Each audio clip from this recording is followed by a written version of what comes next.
Ladies and gentlemen, welcome to the Tradesman Experience. This is the podcast built by tradesmen for tradesmen. My name is Josh, and back in the studio is Mr. Nate Newton. Nate, how are you, sir? Reunited and it feels so good. That's just us in here. And it's been weird. 5 weeks, 4 or 5 weeks. Fuck, since you and I just shat down. Shit down. Oh, okay. Your native tongue is coming out. I know.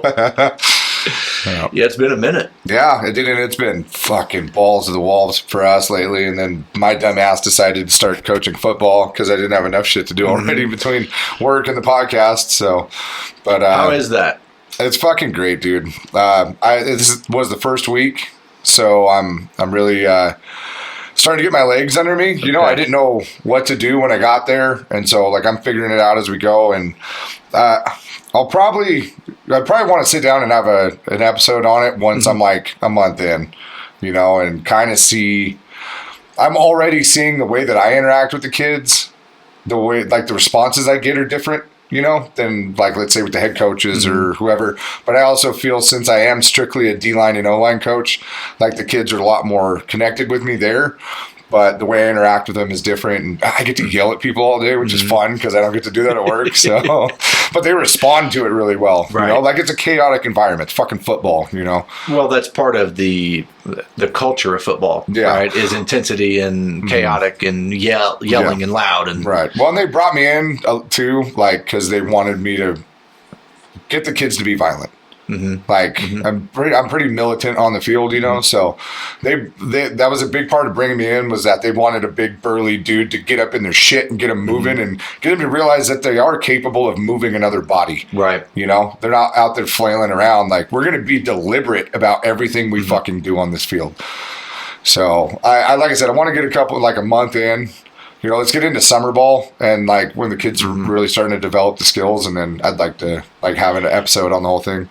Yeah, because I already have questions because so me not being an athlete and coming from a sports background, I know that for some young men, that is kind of a rite of passage for them. Oh, absolutely. And that's, I had a buddy ask me the other day, he's like, dude, why, like, you're so fucking busy. Why did you start doing this? And I was like, at the end of the day, we all complain so much about this next generation and they're all fucking pussies and they're all fucking soft and none of us are doing a fucking thing about it. So I was like, here's one group of kids that I can go into that I can have this hard-nosed expectation out of them and I can drive that out of them. Right. So at least I'm doing something, right? I don't want to just bitch about it all the time. And dude, just the 4 or 5 days that I've spent with these kids already, dude, I see the hunger in them. Like we don't have pads on yet, so we'll see what happens when we get pads on. They start clacking, but you know, it's there. We're just not fucking doing anything about it, you know? So and we got to navigate it differently. And I'm already starting to see, you know, what the avenue looks like. You know, I'm really good at recognizing patterns. And so just within a couple of days with these kids, I'm like, okay, I'm starting to see the path, you know.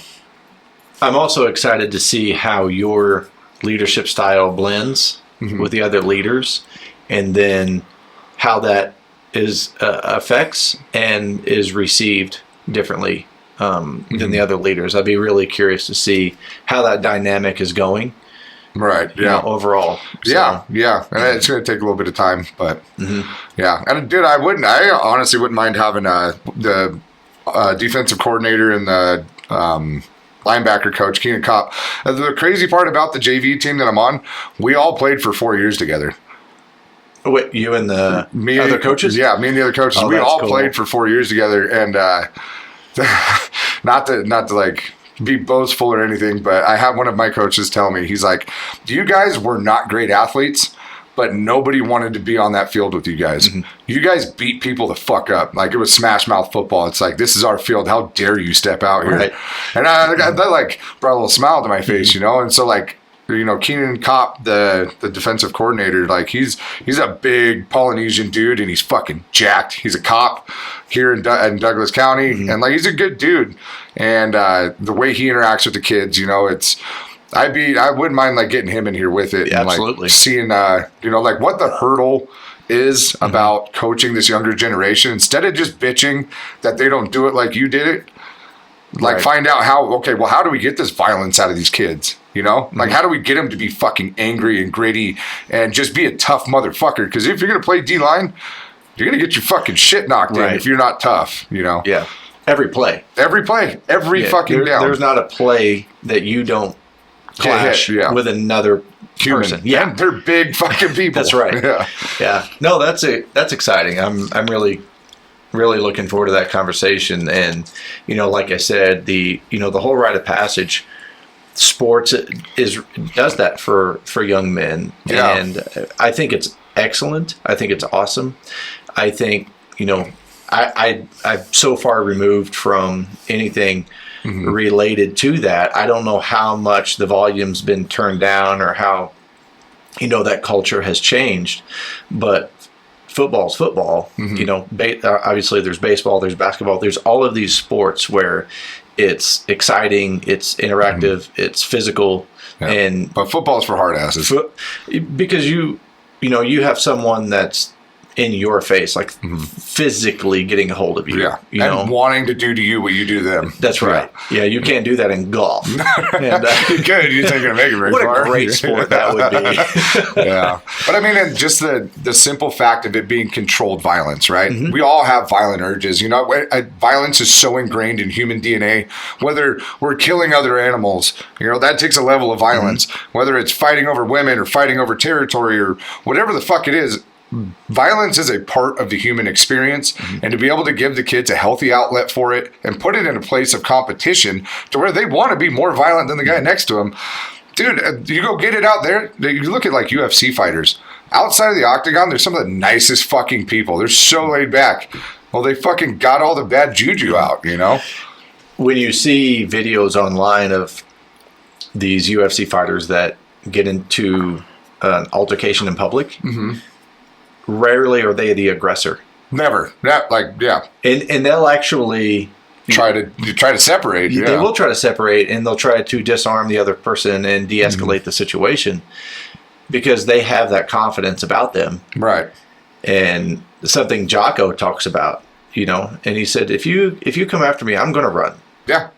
There's nothing in it for me to fight you in the street. And he said, you put your hands on me, I'm going to do what I need to do. He said, but I'm not going to entertain the fact. I'm not going to engage with it. Yeah. And, people that have that confidence about them, that's how they treat those situations. Right. And it's like, there's no winning in that situation. There's not. I used to street fight a lot when I was younger, and I fucking got my ass beat so many times I can't count it. I fucking beat other people's asses, but, looking back on it, just the bravado chest bumping bullshit. Dude, I was fighting a lot in Sacramento. Like that was a big thing, and fighting fucking some thugs and shit, dude. Right. And shit could have gone really sideways for me, It's growing up, right? And you look at even tribal era as young men become, as boys become young men and they enter that adolescent pubescent stage. What's the history of nature? They're going to challenge the alpha. Right. And because they're looking for their place. And, so for teenage boys and young men, fighting and, street fights, neighborhood brawls, fisticuffs in the locker room, It's the 3 F's at that stage. Fucking, fighting, and feeding. That's all we think about. That's how primitive of a species we are at that age. Yeah. And I was talking to someone recently, and they've got a couple children. They're really great parents. And I said, your boy's going to be a teenager in a few years, and there's nothing more disgusting than a 12-year-old boy. Semen everywhere. I said, you will possibly stub your toe on a sock. Right. Right? Like it starts moving. Right. I said, but, as a mother, you've got to learn boundaries, right? The knock before you walk in. exactly. Yeah. I said, but that's just understanding, the primitive stage of our species as young men, and that adolescent stage. We're just trying to find our place, right? And it is again about the fighting and trying to decide where you are. If you're my age and you're still doing that shit in a bar, Jesus. What? Yeah, they probably got the same back problems you do. Yeah, probably. God, it's like that's what I'm thinking. I'm like, man, it's hard enough to get up in the morning now. Right. Not after somebody took fucking boots to me. Yeah, I mean, I got in a fight when I was like 32 or something like that. I woke up the next morning. I hadn't been in a fist fight in a long fucking time, and I woke up the next morning and I was like, oh my God, never again. What the fuck? I got hit in the face and my ribs hurt. And I'm like, how does that even happen? Did you earn it? What? No, it's about to do with starting shit. Oh. Yeah. Yeah. I haven't looked for a fight since I was like 25. Right. Yeah. But I also don't take any shit either, though. Well, but that's part of maturity. Right. And that's, so we were kind of joking about it this weekend, right? We were all up in VC, and every single time we're up there, random dudes come up to our group and want to befriend us. Right.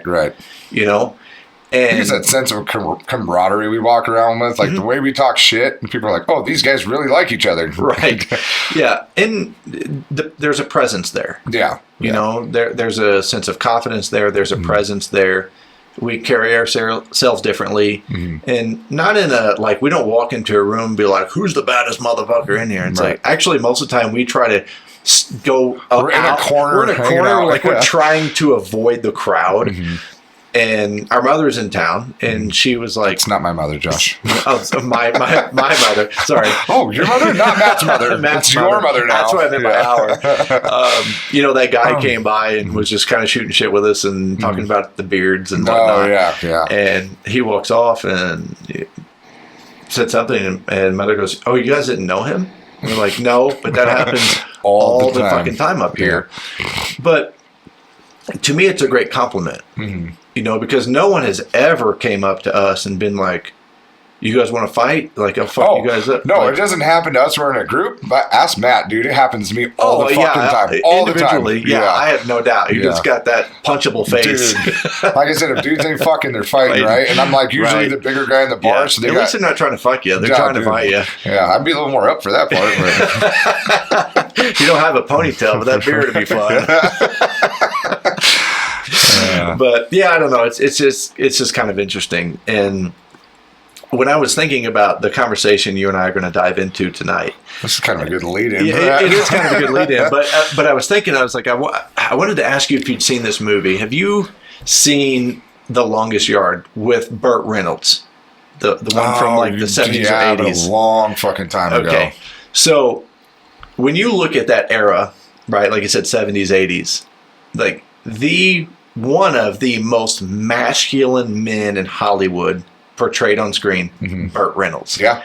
I mean, hands down. It's all down. in the stash, bro. Hands down. Right. He had the chest hair. Right. He just had that look. And if you watch The Longest Yard in just the first 20 minutes or something, there's something really interesting going on in the first scenes, because they redid the movie with Adam Sandler. And I think the least masculine dude that we find for it.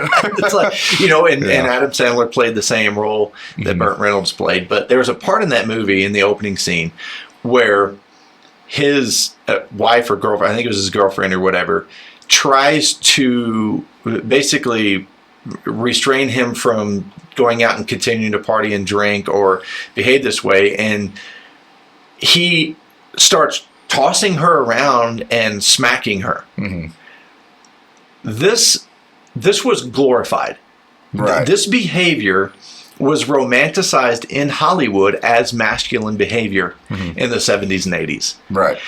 And if I think about that, and then I think about my upbringing, just again, being raised in the trades, right? Around fucking manly men, like dudes that'll, punch you and then ask, what the fuck you wanted after you get up, right?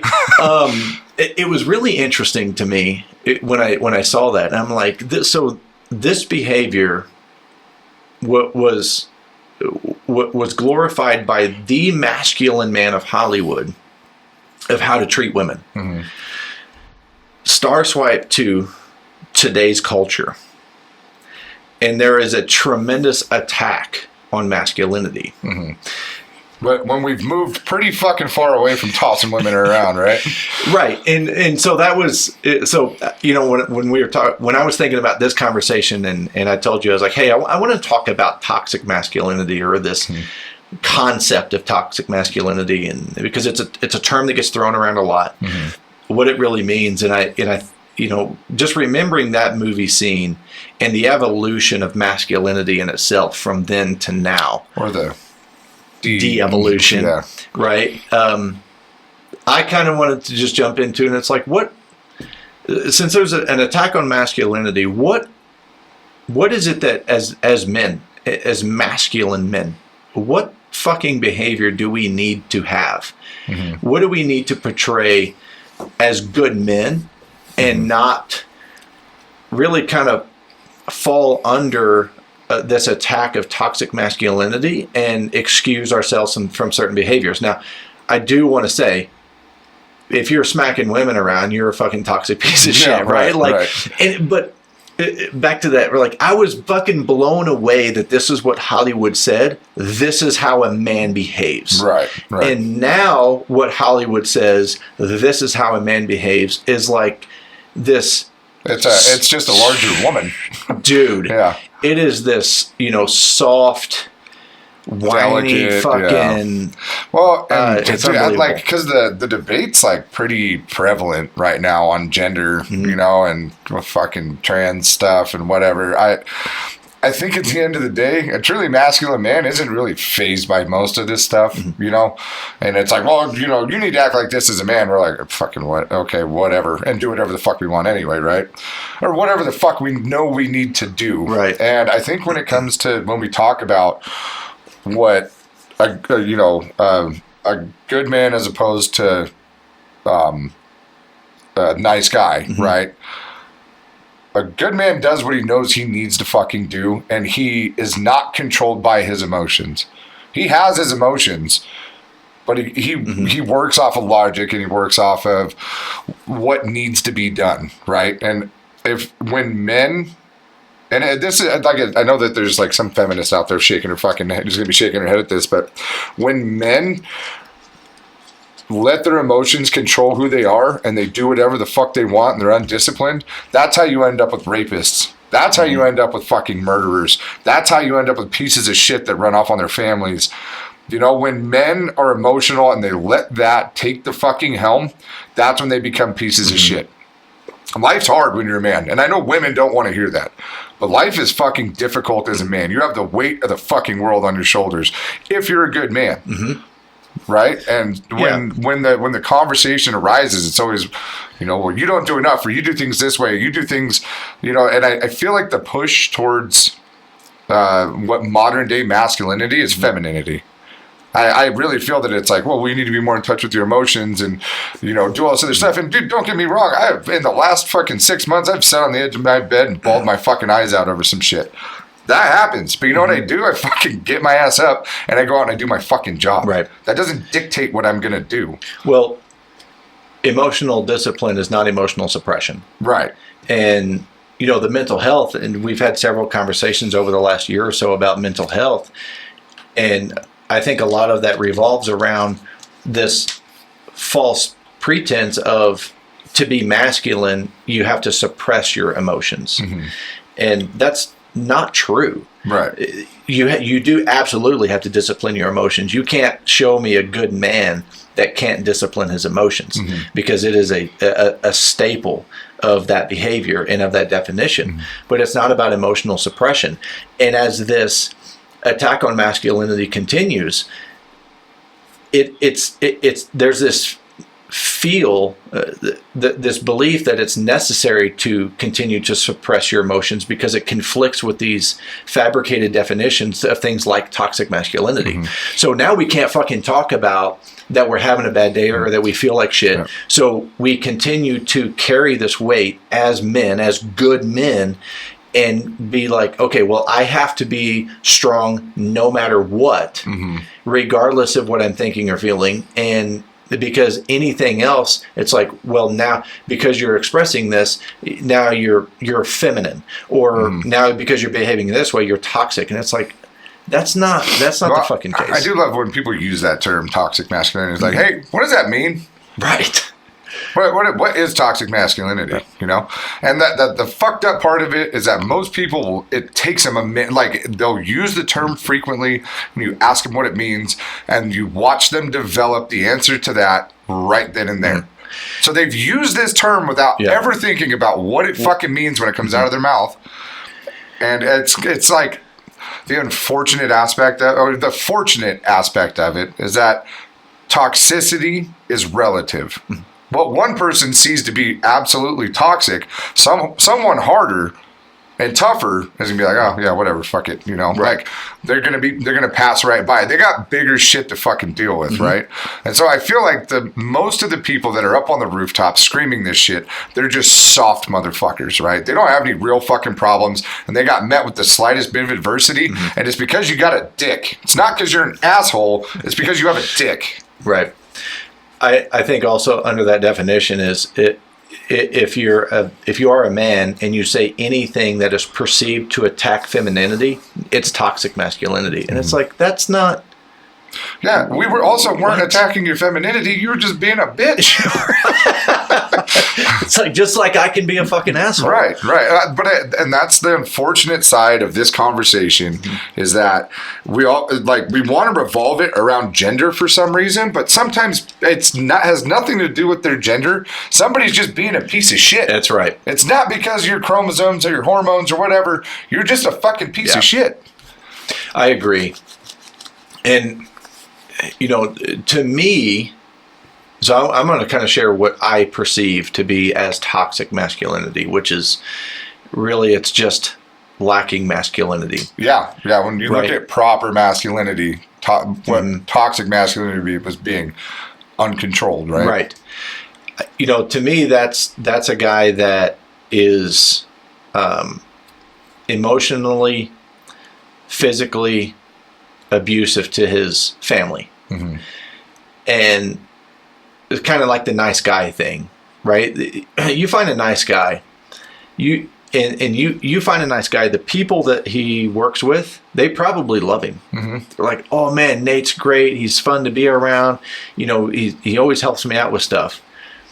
But a nice guy will go home and just emotionally fucking destroy his family, mm-hmm. to make himself feel masculine. Yep.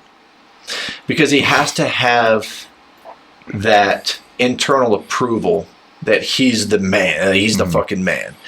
And so he will do that at the sacrifice of those that love and trust him the most. Mm-hmm. And again, whether it's emotional abuse, manipulation, it's physical abuse, manipulation, they will do that behind closed doors because they don't have to answer to anyone, because they feel that they have to be in charge, because they have to be the alpha, they have to be masculine. But then you go out into the public, the family is forced to behave in a way that supports his false presence. Yes. Yeah. Right. And so to me, that's like one of the big things about, you know, toxic or not being masculine. It's like when you're manipulating people to support this bullshit soft ass narrative, you know, that you have to make you, and this is a word that I think is very relevant, is to feel significant. Mm-hmm. Right? Because you need to feel significant. You need to feel justified. You mm-hmm. need to have that internal sense of approval that, yeah, my behavior is okay because I provide, right, because I am offering these things for my family, because I'm doing this. Mm-hmm. Yeah. And I mean, it's the way around. This is why I hate certain things that happen in sports. I'm not going to go into that right now.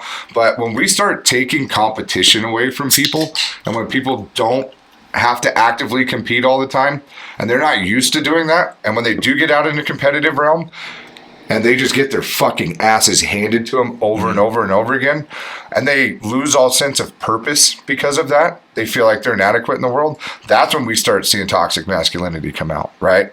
When men that aren't able to get up and compete at least fucking try, and they just fold. Men without a sense of purpose, that's when they start going south. We're not like women. We don't thrive off of emotional feel goods and praises and all this other shit. We need to feel respected, and we need to feel like we're doing something. Yeah. So, and there's another word I want to add to that is appreciated. And that sense of feeling appreciated is, because I don't need all the emotional, feel goods and hugs and attaboys and justifications and something that I learned over the last years, of my previous relationship. What I've learned at an expedited level with my current relationship is like, oh, just because I don't need that doesn't mean she doesn't need that. Right. Okay. So yeah, to me, part of that masculinity, part of me being confident as a good man, is being able to have those conversations, show that this will be a weird word coming out of my mouth, compassion. What? Where'd you find that at? Yeah, learning, right? Learning that because... because you need to be a provider, right? You need to provide that. Yeah, absolutely. And I'm glad you used that term provider because I'm going to jump on that in a second. But, back to it's like, one thing I learned too was I realized it was important to me to have a sense of appreciation for just who I am as a man. Right. And that only matters to me from certain people. I don't need fucking vanity metrics from Instagram. Yeah. This isn't a public fucking poll. Right. Yeah. I don't need appreciation from that. I love the interactions with our fans and friends that I have on Facebook and so on, but that's not what fuels my... You ain't getting out of bed in the morning for that shit. No, right. Yeah. Right. those that are close to me, that I care about, and then sharing that sense of appreciation is... it's so important to, like I said, to being a good man, and that was something that I've had to figure out recently, because that was a fault of mine. Yeah, and like for me, especially I think for a lot of men, when it comes to what we need being men, it's respect, but respect is earned. You don't get to just scoop it up, right? We all know that old saying, respect is earned, right? Yeah. And when you do end up with lack of respect in your household, it's your fault. Yeah, but the toxic man is going to point the finger, demand respect from their family without commanding respect of themselves. Right. You didn't do the fucking work. Yeah. The proper work. You smacking them around is not fucking work. Right. Yeah, you belittling, you fucking yelling at them, fear. The fear is a tremendous tool that nice guys use that these non-masculine fucks. Fear is absolutely what they use. And I saw a guy tell this younger couple, they had just gotten married or whatever, and he said, the best advice I can give you is to raise your kids with a lot of love and a little bit of fear.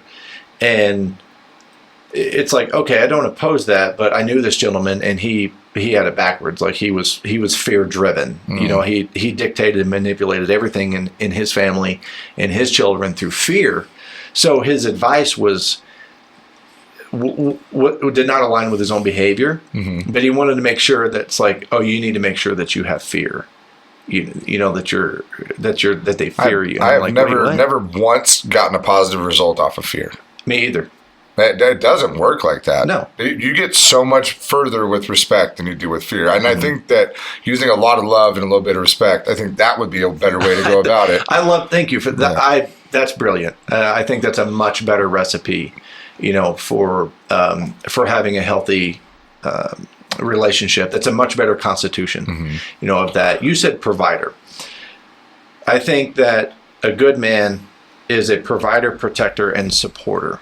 Yeah, and it's not just monetarily. No, it gets so fucking confused that way. Yeah, Yeah. The provider, and I appreciate that that you brought that point up about the provider role. It's not just about I work all day and I provide food, I provide money, so you don't have to go to work.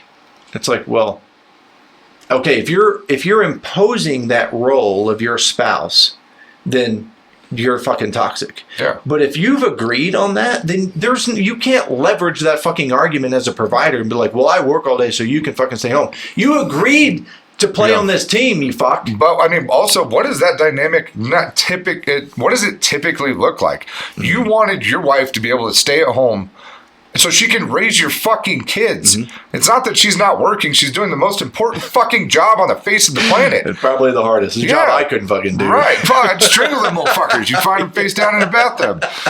But there's been, with the attack on masculinity has also come the attack on the traditional female role of some, like if a family wants to remain nuclear and maintain that dynamic, but people are kind of giving him shit, like, oh, you're at his whim because he's the one that controls all the money and does this and that. And it's like, okay, well, if you guys had an agreement on that and you guys care that much about your kids that you don't want them stuffed in a fucking daycare all day. Mm-hmm. And I know that there's some people that they can't get out of that, right? That they are socioeconomically driven to have to take their kids to daycare. But it's still their agreement, right? It's still their agreement. That's still the result that they want, and, and they're playing that role as a team. But when people like bastardize stay-at-home moms that are like raising kids, and it's like, for what? And it's like, well, they're empowered women. And I'm like, sure, but that's what they want to do. Like, that's the way they see the best way possible to raise their fucking family. So who the fuck are you to say shit about it? Like, it's this conversation always comes into like, who's allowed to do what, and we get to say so on this or that. And it's like people trying to push some sort of legislative measure. And it's like, who the fuck do you people think you are? Like even with people when they talk about like gays getting married, well, gays shouldn't be able to get married. What the fuck why not? Who gives a fuck? Exactly. What does that have to do with you at all? At all. Nothing. Like, yeah. I've had people bring that up and I'm like, so you're saying that by them getting married, that lessens your marriage? That's exactly what I'm saying. I'm like, your marriage is shit then, if that's really what you think. Yeah. Like, you're the one that should be fucking married. Yeah. Not them. Yeah. I had a thought, but I'm not going to go with it.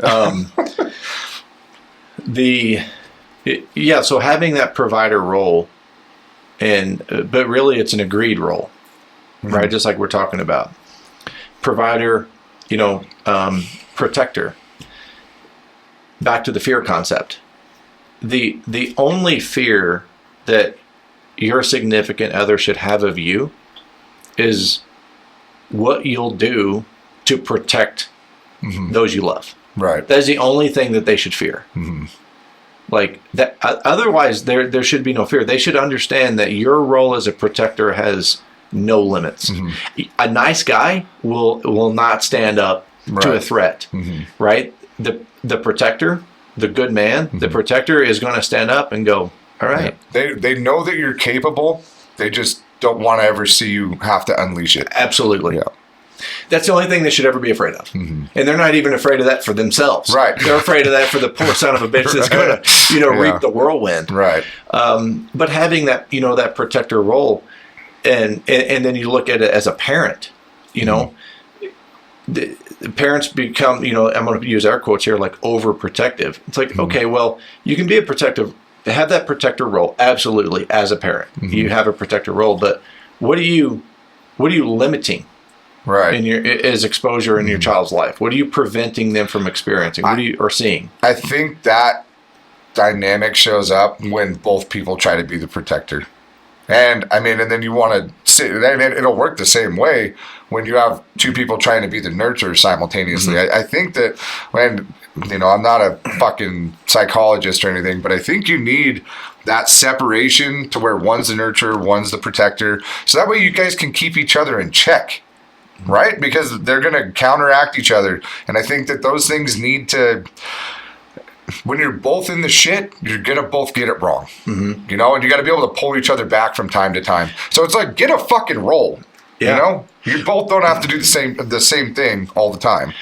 Well, I think that's where the supportive role comes in, right? Supporting each other in their role instead of trying to, push dominance of your role over the other person. Right. So one of the things that I have got to experience over the last couple years in coaching is when these business owners hire these young men, and these young men behave in such a way that you can tell that that their father figure was never supportive. They isolated them to a role because the father or the man of the house took on the provider only role. Mm-hmm. And when you take on the provider only role, your expectation of the people is to appreciate you and just receive whatever it is that you're giving. It's top down. It's Right. top down management. Yeah. Is really what it is. So these young men are coming into these workplaces, and their behavior just amplifies that they've never been exposed to someone that is in a supportive role of them. Mm-hmm. It's only provider role. So it really fucks up their mindset, and they become toxic because they try to repeat the behaviors that they were taught instead of creating their own formula, identifying, who they are as a fucking man. Right. I gave you people all these things. Why don't you love me? Right. 100%. 100%. Because you're a dick. That's right. Yeah. And that was the role. Like, I think about Grandpa Chuck. Mm-hmm. Okay. Grandpa Chuck was a kind of the epitome of the provider role. Mm-hmm. Now we're talking, 40s, 50s, right? I'm not. It's a much different world. It's a much different world. I'm not defending it, but what he believed, and I talked about this when I give his eulogy. Mm-hmm. His measure of a man was work ethic. Mm-hmm. Strictly. Yeah, just that. Yeah. It was just that. Didn't matter if he beat the shit out of his wife on the weekends. As long as he got in there and did fucking work. Provider. Yeah. Right? And that's why Grandpa Chuck would work 7 days a week, 3 years straight, and not take a day off. Because he embodied the provider role, so his wife and his son could, have a life. Right. He didn't understand being a supportive role. He did, Grandpa Chuck, he understood the protective role. There was something really interesting because that wasn't the man that I knew. The man I was blessed to know was a jewel. Yeah, isn't it weird? Like, there's just people in your life that your entire life they've been old. Yes, and Grandpa Chuck, was one of those. And I had his funeral. 2 of his brothers. He come from a family of 9. A lot of them passed on, but 2 of his brothers. They said, Chuck could talk a lot of shit, but he could back it up too. And 2 brothers told me that individual at separate times, at his funeral. Mm-hmm. And so I know Grandpa Chuck understood the protective role, but he didn't understand the supportive role. Right. He was never, he didn't know how to support his wife in the role that she was playing. He didn't know how to support his son in the role that he was playing. It was just like, I go to work, I provide, you figure out the rest. Yeah. So the evolution of time has went a lot faster than the evolution of men.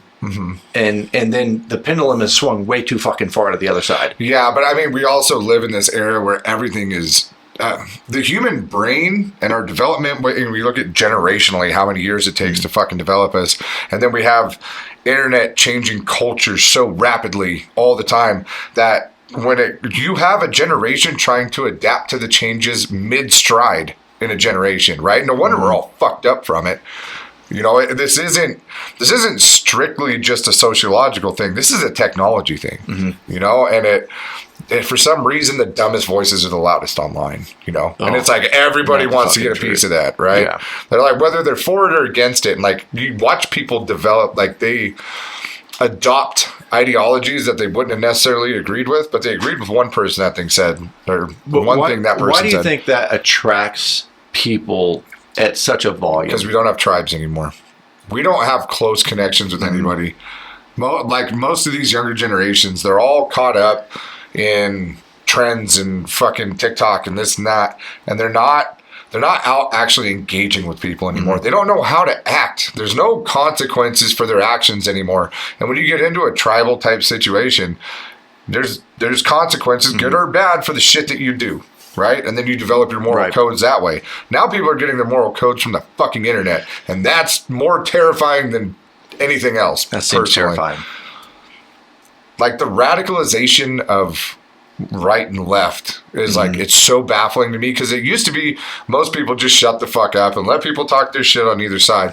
But people are being drawn out of the center of the road, and they're being pulled into these radicalized ideas, and it's like, what the fuck is wrong? Did any of you stop and think about what you were doing before you jumped on board with this shit?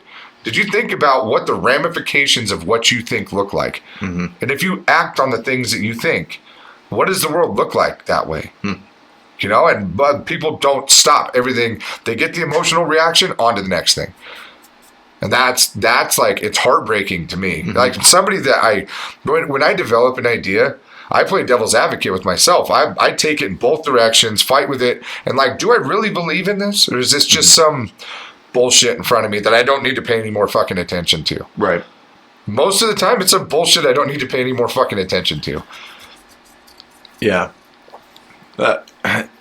I'm thinking, you know, off of what you're saying, it makes me wonder, how are people defining their own masculinity now? If oh shit, we can't even define what a fucking woman is anymore. So no, that's true. Yeah, but it's like, you know, where are they just entering this echo chamber and then tying their identity to that, and then as it changes, their identity changes, and it's because they want to fit in, or do they really understand their self? Do they really understand their definition? Are they even creating a definition of what it takes to be a good man? Yeah. What it takes to be a good fucking person? You know, again, are they just latching on to, you know, what you're talking about, these fast-paced trends and how well they change and how fast they change? And it's a bunch of betas just running with it, right? Like, I mean, people aren't even striving to be fucking alphas anymore. Yeah. They're not even shooting for the top. They're just like, oh, we're going to follow that one. That guy sounds like he knows what he's talking about. That's why, like, people like Andrew Tate, which I don't completely disagree with, you know, but he's like a big masculinity type thing. But I watch these things, and I watch the people that latch onto it, and they're like, yeah, that's exactly how it should be. And I'm like, any alpha type man is not going to sit there and go, yeah, that's how it should be. You're finding your own fucking way, you know? But that's the thing, is that most people are out there, they're betas, they're fucking... what do they call them? NPCs, non-playable characters, you know? Like, they're just going through the fucking motions, and they're like, okay, we figured it out, and I'm not going to do anything to be any more masculine. I'm just going to, I can't imagine my identity being tied to that, to being tied to someone else's trendy definition. Right. And then trying to participate on a level that makes me feel significant and a part of this. And then as it changes, you know, I change. Maturity is definitely changing, but maturity is a growth change. Right. It's not a trend, you know, that you're following. You don't see people like Jocko yelling about alpha males. Well, and he's not putting anybody down along the way. Nope. You know, but a lot of these big talking heads, when it comes to the masculinity thing, it's fucking talking down on people, you know, and I'll lose my shit, you know, call people fucking idiots for doing whatever they do on the internet, but I'm also not trying to fucking guide them anywhere when it comes to this shit. I'm like, dude, you got to figure this out on your own. You know, like when we talked about it when we started, you're like, you know, what is your definition of being a man? You know, and it's a fucking relative thing for everybody. And I think that everybody has like a certain amount of man in them, right? Are some men going to be more manly? Sure. But what does that really mean at the end of the day, that's my point. Like, what does that mean? You know, is there an alpha hierarchy? Absolutely. But the true alpha isn't saying I'm the alpha, right? You know, and to me it kind of goes back. You know, that I'm glad you brought up the alpha thing, because I hadn't thought about it. But you think about how a lot of these guys behave, and under the definition of this toxic masculinity that we're talking about in behavior, loud alphas are toxic.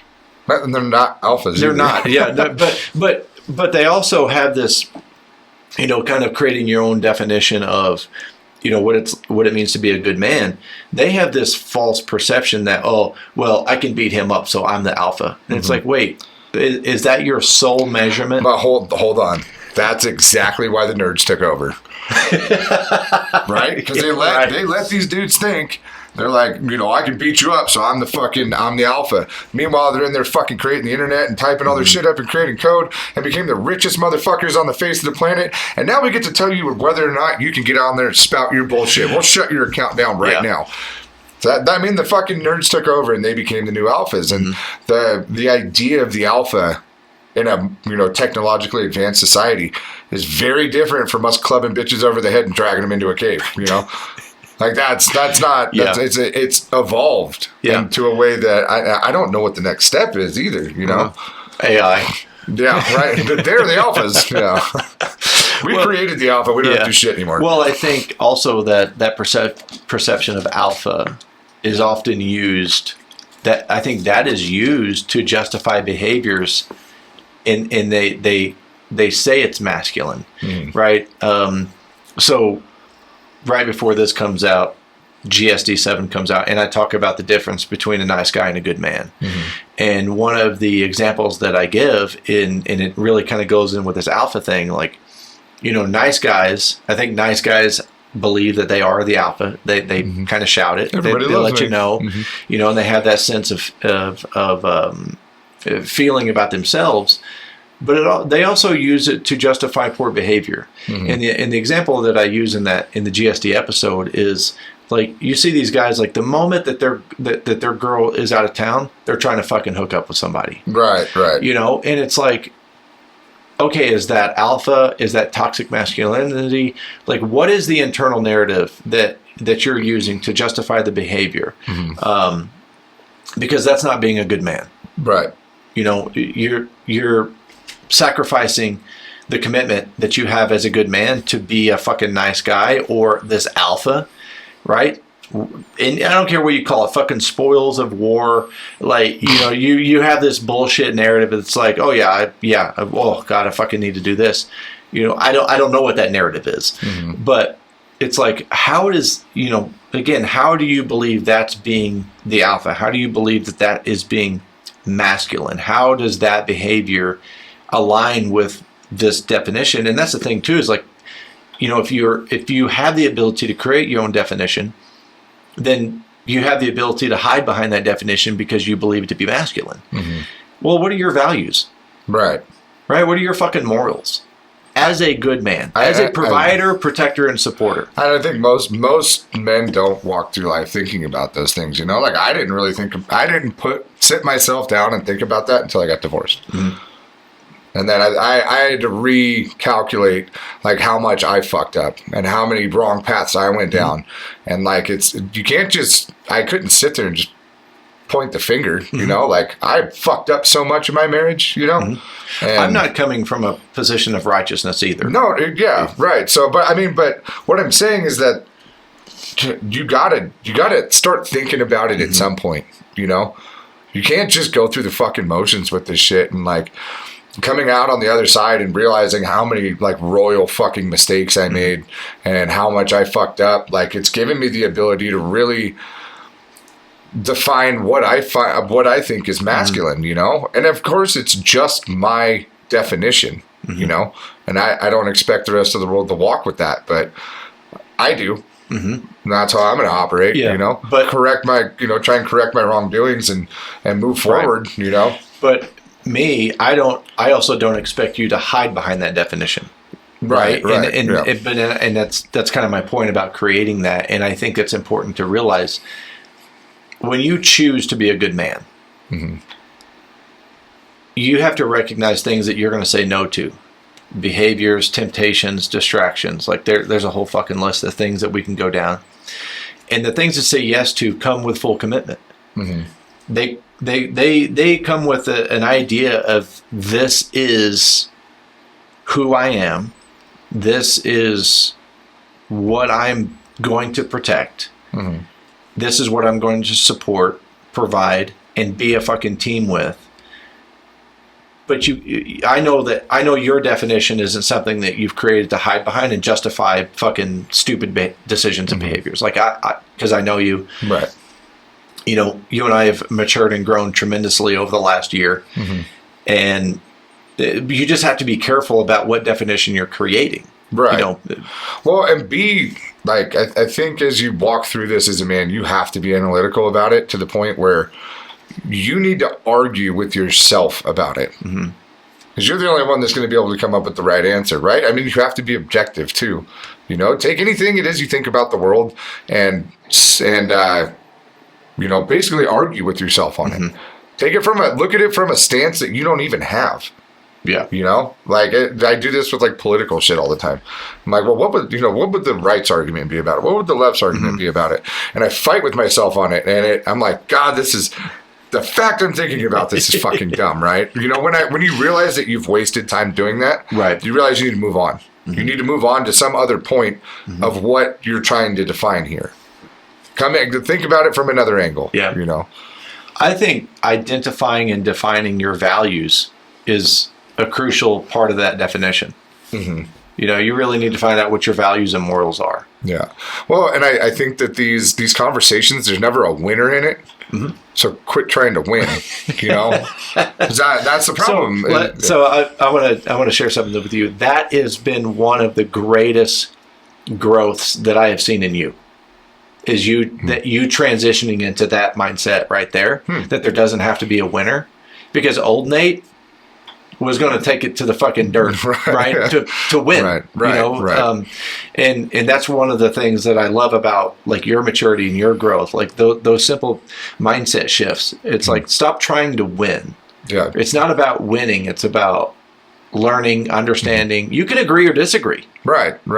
But an agreement or disagreement isn't necessarily a win or a loss. Right. How much are you willing to invest in something that has no return for you? Well, and are you willing to change your mind? And that's one of those things that I've noticed about myself is I'm much more willing to change my mind now. But I think it's the admittance that I've been wrong so much that it's like, there ain't a fucking horse I'm going to die on anymore. Right. It's like, dude, I might be fucking wrong. You know, no matter how staunchly I believe in it, it's like I could be fucking wrong. Yeah. You know, and that one was hard for me to get over too, you know?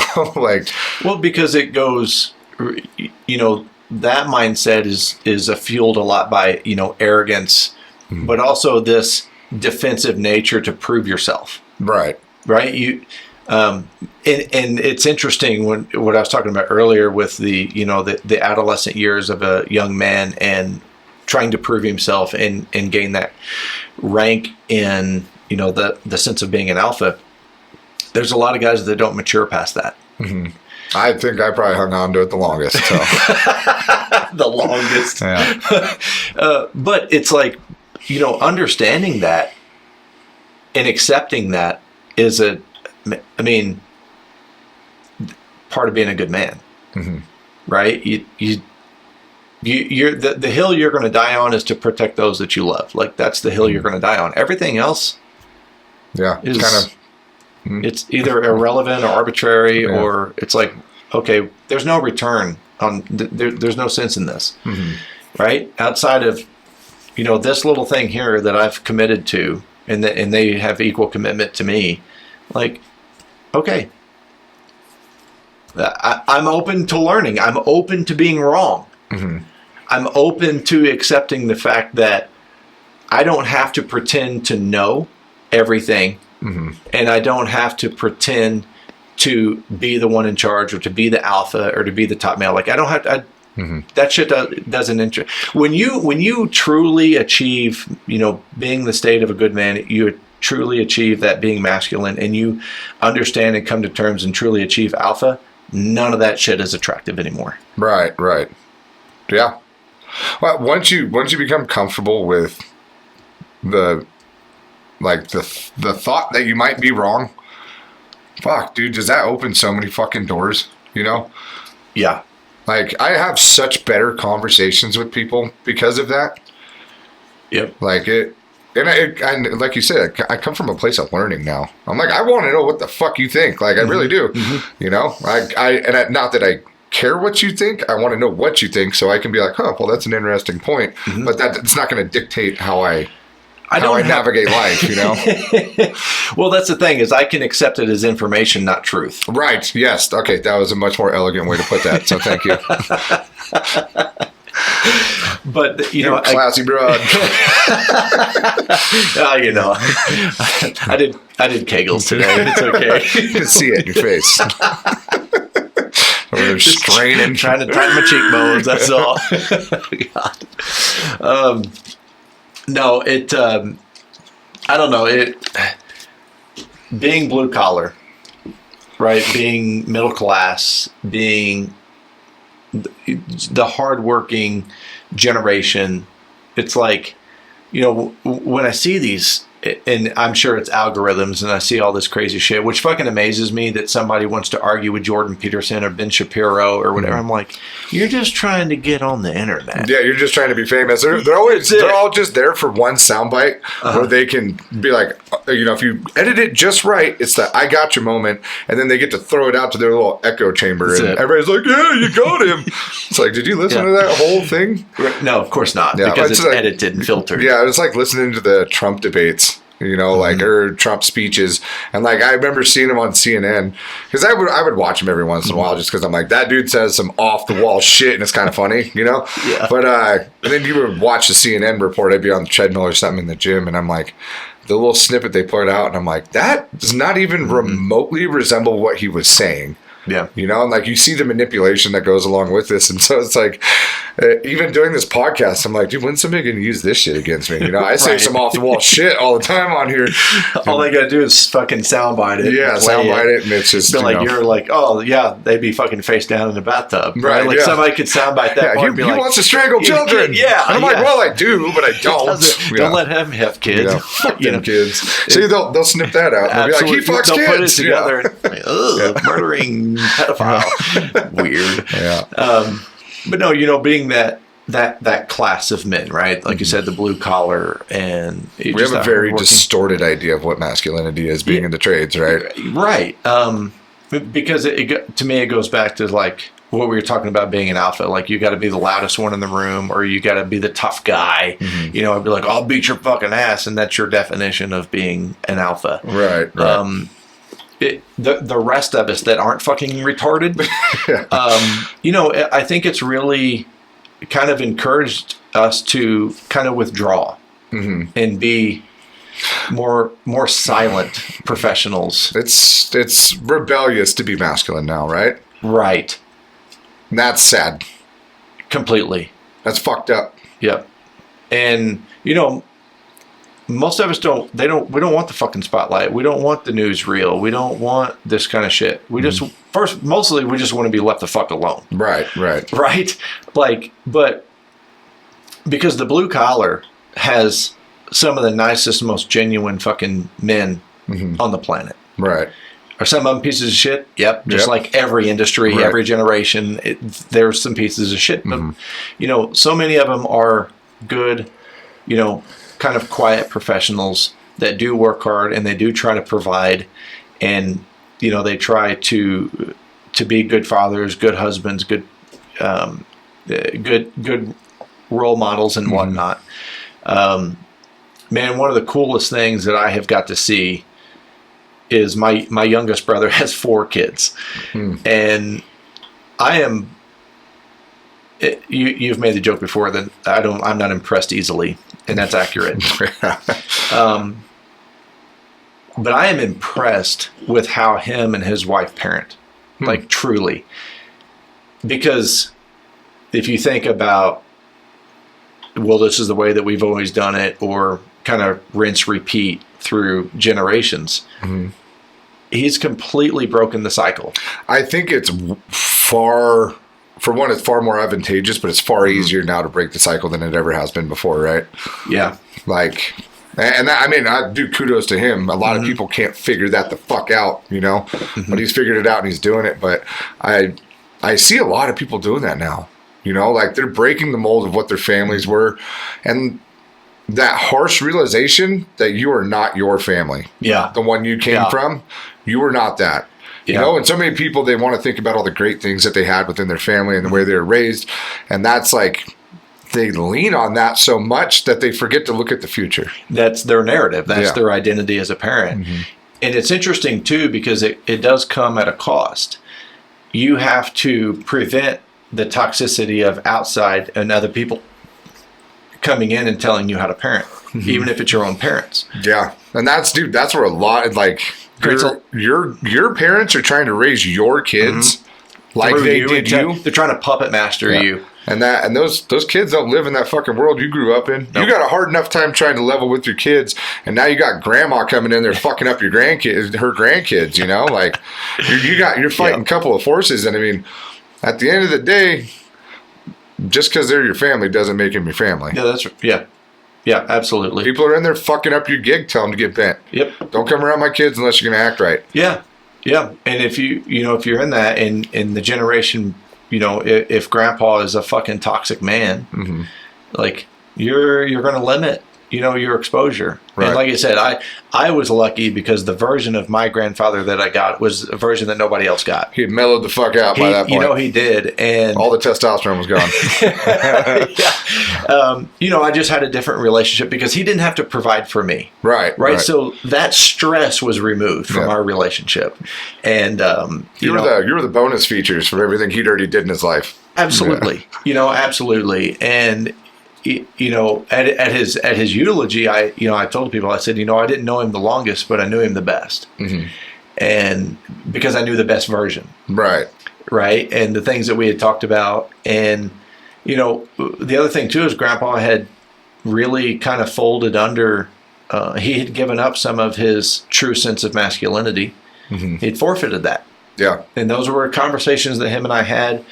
And, they're still living parties, so I'll spare details. But it's just like, but like him and I talked about that a lot.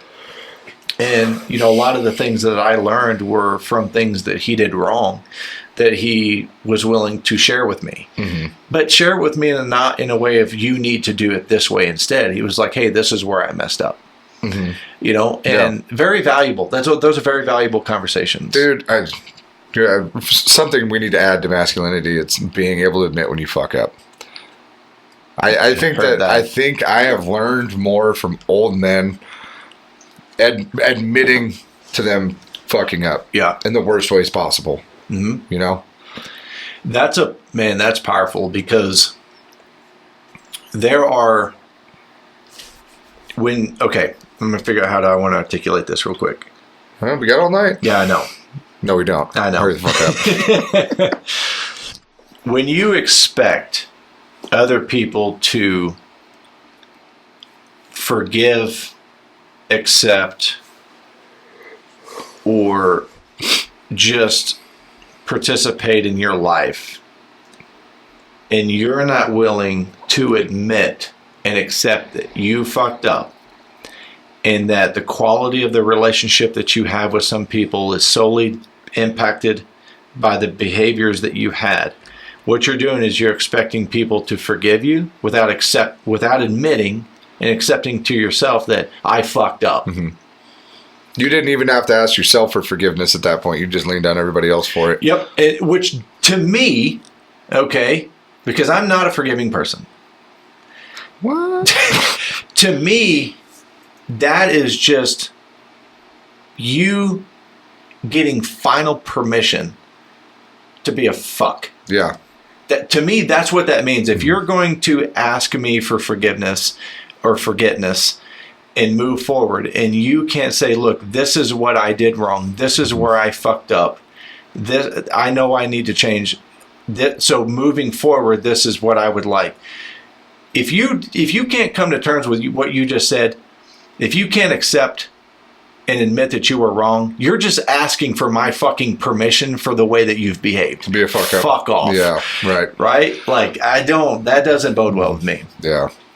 But I am very accepting when you want to have the real conversations, the hard conversations. And I've had those conversations with people. Mm-hmm. I've had conversations with people in my past where I was like, look, I was a fuck. Mm-hmm. I was an asshole. Like, I know I was a prick. I apologize. I am sorry I treated you this way. Yeah. Like, And I've had to have that conversation far too many times in my life, but I approach it in a way that I don't just go, hey, I'm sorry. It's like, hey, look, I did this and this, and that was really unfair of me. There's no excuse for my behavior, but all I can tell you is that I'm gonna do better moving forward from here. Don't generalize, brushstroke it with "I'm sorry." Right. Because you're right. You are sorry. You're a sorry piece of shit. Yeah. You chose to behave this way, and this is something that's interesting. Back to my example of like the Burt Reynolds movie, right? Something that I see, and I'm sure I have no doubt that my grandpa Chuck was this way. When men enter the season of old age, most of them mellow the fuck out, right? And I think part of maturing into that season is going, all right, these are decisions in my life and things I've done well. These are things in my life I did not do well. The quality of relationships that I have are dictated by both of these things. It's unfair for you to be like, okay, well, I'm chilled out now. I'm retired. I'm old. Like it's like I'm going to be cool about things now. And it's like, you don't get a pass on all the fucked up shit. Yes, thank you. Yeah, thank you. But I see a lot of that, and especially in that generation, the baby boomer generation, the prior, my generation. I mean, I'm old, but my generation isn't old yet. Are you saying you're not a boomer? I saw that box of Just for Men in your garbage can over there. You're not fooling me, you piece of shit. Just for Men. Just a touch of gray. Is that what that box is? Oh man, I'm just coloring my bald hair. The dating game's on, just a fucking pallet of Just for Men and Viagra. That's what happens when you date a younger woman. Right. You got to try to look younger. Dust it off. She told me one time. She said, she goes, I love your bald head. I said, you love my shaved head. Yeah, right. You would not like my bald head. You're not rocking the skull. I said there is a significant difference. Yeah. So it's part of the joke now. She's like, I like your shaved head. I'm like, what? Girl. Accurate. Yeah. So anyway, it's, at least this is going to open up conversations for people and at least get them to fucking think, like think about what it is. Like, are you calling somebody out for their fucking gender, or are you calling them out because they're a fucking asshole? Right. I feel like a lot of behavioral things are addressed as gender things, and it's like, it's just behavior. You did that because you're a man. No, they did it because they're a fucking prick. It's behavior. And don't, and the other thing is like, don't get off work, go to the fucking bar every single day and find that to be acceptable behavior, and then have a different expectation of those in your family, and then treat them like shit if they don't follow your rules. Right. That's not a team. That's fucking toxic. And you're hiding behind this provider role, and you just expect people to do what you say because, I'm giving you this. It's like, there's no relationship there. Again, that's top-down management. Yeah. And nobody wants to fucking be a part of that. So, anyway. Done? I can't wait for the hate mail from this one. It would be the first. We've never got hate mail before. So bring it, motherfuckers. Yeah, let's fucking turn it up. So if you want to send hate mail, you can find Nate on Instagram at Send it all to me. Nate Newton87. I am on Instagram at The Tradesman Experience. Email is thetradesmanexperience@gmail.com. Website's thetradesmanexperience.com. And the YouTube channel is The Tradesman Experience. Thank you so much for spending this time with us. Get out there, get shit done. Be proud to be a tradesman. See ya.